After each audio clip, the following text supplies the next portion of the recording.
তো গাইজ আপনারা জানেন ওয়ালেট থেকে আপনাদেরকে এটা ইউএসডিটিতে কনভার্ট হয়ে গিয়েছে, দেখেন আপনারা। সো এটাকে আপনারা কিভাবে সেল দিবেন, কিভাবে হোল্ড করবেন, সেটা আপনারা ধীরে ধীরে বুঝতে পারবেন যখন আপনারা এখানে ট্রেডে অপশনে আসবেন। ট্রেড অপশনে আসার পরে এখান থেকে আপনারা সেল অপশনে যাবেন। যাওয়ার পর এই রেটটা যখন আপনি দেখবেন একটা সম্ভাবনাময় রেট আসছে, তখন আপনি আপনার ম্যাক্সিমাম কয়েন আপনি সেল দিতে পারবেন, সেটা সমস্যা নেই। আপনি শুধু দেখবেন আপনার কয়েন আপনার রিস্ক। সো আপনার যেটাতে সুবিধা হবে, যতটুকু নিয়ে আপনি খুশি থাকবেন, সেই অবস্থায় আপনাকে সেল দিতে হবে। আর আপনি যদি বাই করতে চান সেটাও আপনি করতে পারবেন।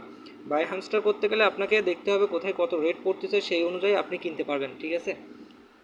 সো এখন আপনি চাইলে হোল্ড করতে পারেন অথবা আপনি চাইলে কিনতে পারেন, সেটা আপনার ব্যাপার। তো তো গাইজ আপনারা জানেন ওয়ালেট থেকে আপনাদেরকে